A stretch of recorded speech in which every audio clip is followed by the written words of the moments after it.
That's the Labby with the Motley with no hypogene. So you get a lot of thick stripes in here, and then you get the het leopard. It's very striking.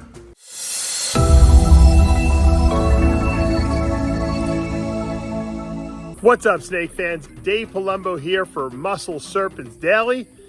And today we're going into the snake room. I hear from my little bird whispering in my ear that we have a clutch that's pipping. I also want to talk and take a look at a boa litter we had a few months ago. It was a HYPO Labyrinth that was bred to an ECLIPSE het albino. I want to see how that's doing because we produced some really crazy boas in that litter. If you remember, we had some Motley, Labby, het, leopard stuff that was just off the charts. Throw the hypogene in there for a few of those babies. So we're gonna take a look at those and see how they're growing, because as boas get a little older, they shed a few times, they eat, the pattern really starts to develop really nicely. And when you hit about the 6 month to 1 year mark, that's when I think they shine the most. As they get older, over 2 years old, sometimes they yellow out a little bit, but these snakes are breathtaking. So we're gonna take a look at those real quick. And you never know what else might pop up. So let's go into the snake room. All right, we're changing the water bowls here in my outdoor enclosures for my Bredli pythons. You can see it's very hot today. It's in the 90s. They're actually basking, if you can see it. The light's hitting them, so they don't care about the heat. They want to get some sunlight, and they're basking here. And they were actually wrapped around that water bowl before I just changed it. And maybe they're trying to cool down a little bit, but they're doing really well out here. Hopefully, I didn't get any breeding action this past year. Maybe it's going to take a whole another season before they get into the right cycle, but we'll see. I'm not really worried about it. I love that they're outside here. And they have their climbing and their little high box up there, so all good. All right, changing the water bowl here in the olive python cage. This is my smaller olive python pair. That's my female right there, my het albino. She just shed. There's my male with an ant on her. Well, on him, I should say. You live outside, you're gonna have some bugs on you, that's all. But he's doing really well. He's in shed too. He hasn't shed out. She just dropped the shed over there, so. It's hot here though today, and so they're just kind of chilling. We'll feed them probably tomorrow. And I've been giving them food because it's summertime, and then in the fall, we'll restrict their food again, so. We got to get this female. I think she's got to be a little bigger. He's probably fine, the male, but the female's got to be a little more size on it. Because again, they love their outdoor enclosure as well. All right, look, we got our albino red-eared slider turtles outside, basking in the sunlight here. I actually had him out here. It's so hot, and actually even now the water has got to be 100 degrees. So I got to get him out of here because I don't want to have turtle soup here. But you know what? If you want to give him some ability to bask in real sunlight, you got to put him out here. But it's so hot out. I had changed the water twice already, so we're gonna get him out of here, bring him in, because the water is a little too warm for them, and their indoor enclosure has much cooler water for them. So, but. The UV light is invaluable for turtles, as I found out the hard way. The turtles just love, and they went back into some nice, much cooler water. This is probably still in the 80s. Maybe even this might even be high 80s, because my garage is kind of warm, but I'm telling you that water outside had to be 100 and something degrees. It was from baking in the sun. The sun is so strong here. The turtles are just, I could tell they were starting to get a little panicky, and they were like uncomfortable. I actually had to, once again, I changed the water, poured it out and put more water in there 3 times just to cool it down. And then they were fine, and it kept heating up. That's how hot our sun is here. We have really, really warm weather here in Florida. But turtles are looking good now. They're enjoying just swimming around their little tubs again. And that's the only drawback in Florida. You keep them outside, you gotta constantly have new water pouring into these tubs. You have to almost have like a water replenishment system, because the water will heat up outside. I mean, you keep the turtles outside, they're going to be cooking. And that's something you got to think about. In my fish tank I have over there, I throw ice cubes in there. I have a chiller, but I never use it because I'm lazy. But I'll literally take a whole bag of ice and just chuck it in there because luckily the discus fish can handle the warm weather. Finally, we have some snakes hatching here at the facility. It's funny how this clutch is actually hatching before one that was actually due tomorrow or in a couple days. This one's due next week. I don't know why it hatched so early, but it did. And it's a pretty good one. We didn't hit exactly what we wanted, but we hit some cool stuff. This was a leopard double het Monarch clown. So Monarch is a T positive trait. One of the best T positives in my estimation. And clown, obviously we know. So it was double het Monarch clown, and then we bred it to a pastel that was double het Monarch clown female. So we're trying to hit the Monarch clown visual, obviously. This kind of looks kind of normalish. Probably everything's going to be, that's not visual, is going to be 66% het. So this is probably a 66% het Monarch clown. I definitely see some differences in pattern here, so I am guessing that it's definitely probably het for one or both. This guy's looking like he is leopard, possible het clown, possible het Monarch. This one just looks like another 66% het. And this one is very cool. This one looks like it's leopard clown to me, which would make it 66% het Monarch. I don't believe, this is definitely not Monarch, so you see it, but it is, I don't think it's pastel. So it looks like it's probably just leopard clown. You can see that nice big thick dark stripe there. That's really kind of cool. All right, and the last one that's been hiding on us is a visual Monarch. So that's a Monarch. Very aberrant pattern, however, which I have to believe, I know the Monarchs have an aberrant pattern anyway. It almost looks like a hurricane Monarch, and I produced those before. You can see they almost look like those little hurricane swirls in there, but I think this is just het clown. So this is like a snake that's worth sending in a shed to check to see if it is het clown, because right now it's technically 66% het clown, but this doesn't look like a typical Monarch to me. So I have to believe, and it's not, I don't believe it's not leopard and it's not pastel. So the only thing it could possibly be would be just showing some het indications of het clown. We'll send a shed in from this one, check it out, see if it proves out to be het clown, which will make it, obviously more desirable. But I love Monarchs. I mean, but this is a crazy looking Monarch. Look at all this crazy pattern in here. That's really kind of cool. I don't know what's causing all this. I mean, Monarch, it's like I said, itself is aberrant. I'll show you a regular Monarch after this, so you kind of see. But I would keep this just because it's super cool looking. So like I said, one of the nicest T positives. In ball pythons we have Ultramel, we have Caramel, we have Monarch. And to be honest with you, they're all really nice, all the T positive lines in ball pythons. Ultramel is probably the most popular nowadays. Monarch is a little less, you'll see less of it because it's gotten a later start. It was brought to the, into the fray later.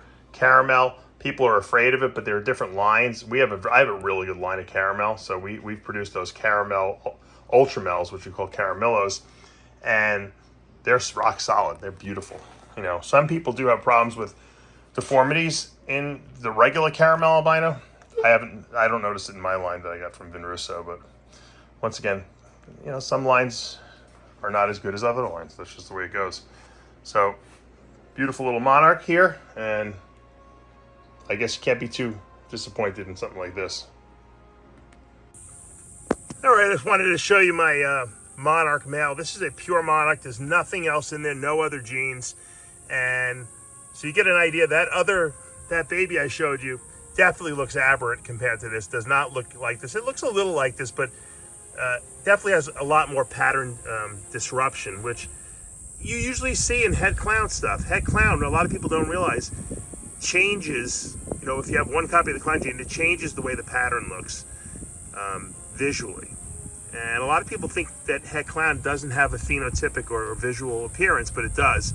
It's just hard to predict what it's going to look like. So it doesn't surprise me that that Monarch that we produced is crazy looking, because it's probably het clown. That's my best guess. But you can see this is an adult male Monarch. It is absolutely gorgeous. It's still, and it's in shed. If you look at its eyes, it's in shed. It still looks just as vibrant as the day it was produced. So that's another advantage a lot of people don't talk about. In ball pythons, a lot of times, as they age, they lose the luster. They lose that beautiful look that they got when they were first born.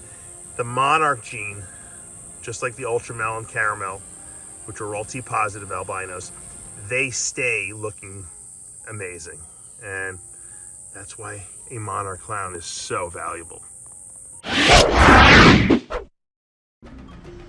All right, there's my super fire diamond eating a rat, a little small rat. Pablo's feeding today. I've never, look at it, it's actually eating it from the opposite end. You never see that. She's actually eating it from the tail to the head, which makes it a lot harder for those legs to go down. I have a feeling that it'll probably wind up switching it up. I don't think it's gonna get it down this way. It's always usually head first. But I guess if a boa is hungry enough, it can make anything work. It's just, I don't think those legs are gonna fold in properly. But we'll have to see. Definitely hungry. The other one ate it already, huh, Con? Yeah. Yeah, this one's done. This one's bigger though. They've grown a lot, these super fires, actually. Oh yeah. They're really looking kind of cool. And after I started feeding them small rats, they haven't regurged. Yeah, it's funny, and that Pablo makes a good point, and I've mentioned this before also. With boas, it's weird because you think they want a bigger prey item because they're larger in size and they can eat it. And we were feeding them mediums for a while, and they just, every once in a while, they would throw one up, they'd regurgitate. And I'm like, you know what, let's just stick with smaller prey items. And he's been feeding them smalls, and they're growing really well, obviously, and they're keeping them down. So leopard, I see it with leopard boas a lot too. Leopard boas do not like oversized prey. They would prefer smaller prey, and if you give them oversized prey, they will regurgitate. Not all the time, but I see it enough that we always underfeed. Especially the babies. I mean, Pablo gives the babies really small. Our boas grow really small. That other one's taking an interest in the one that's still available here. We may have to do a little separation. This is the danger of feeding two boas that are cohabitated. But hopefully this one will get it down fast enough so the other one doesn't grab it. We're gonna keep an eye on this. She's like, I'm hungry still. You're not gonna eat that thing the right way. I'm gonna take it. Yeah, he gave up. It's good. He's behaving.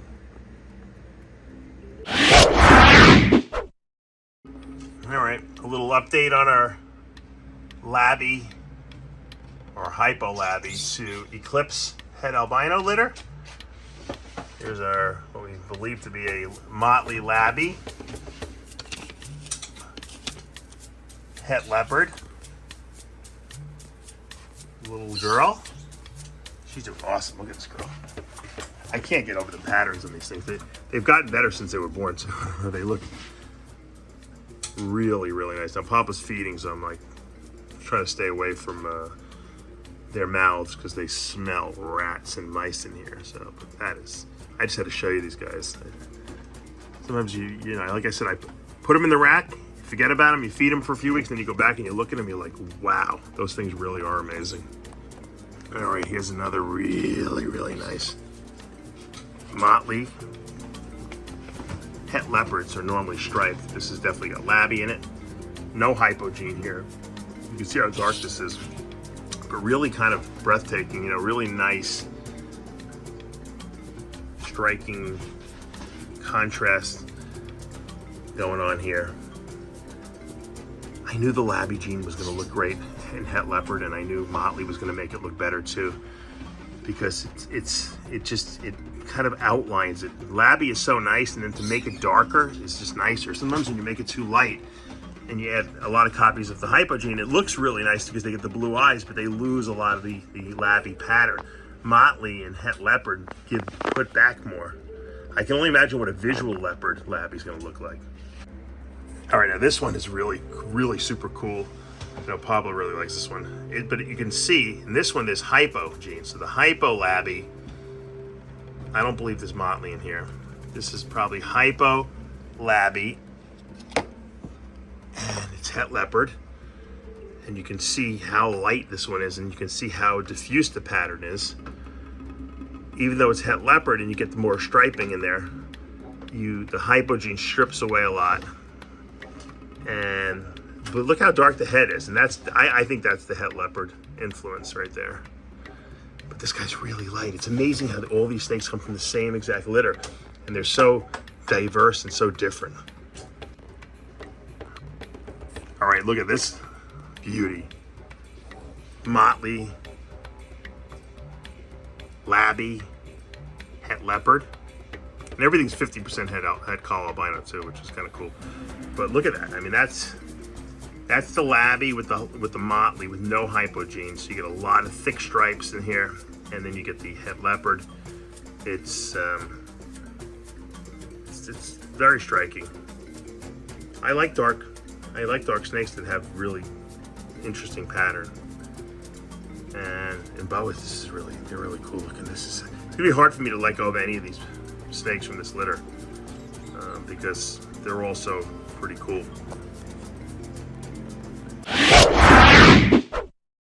All right, guys, that's gonna do it for today here at Palumbo's Pythons and Boas. We had a good ball python clutch that pipped. I mean, you know, I wanted to hit the Monarch clown. Obviously, we didn't do it. We'll try again next year. But we did get a Monarch that looks really wacky. I would bet my bottom dollar that Monarch is het clown. And if it is, that will be staying in the facility for sure. I'm going to send in the sheds and have them test it. Now there's some genetic testing where you can actually see if your pos hets are actually hets. And if it is, which I suspect it is, I didn't sex it yet, I will be keeping that one for sure. And we got a clown that's still in the egg, so when that comes out, we'll take a look at that as well. So all good here at the facility. Fun stuff coming up. We are still switching over all our tubs and enclosures to cocoa blocks, and we'll continue to do that. We have some new cages coming in from Vision in the next week or two, hopefully, and a lot of good stuff coming. So stay tuned. If you like what you've seen, show me the love. Hit that subscribe button, turn on those notifications, hit that like button. I'll see you back tomorrow morning.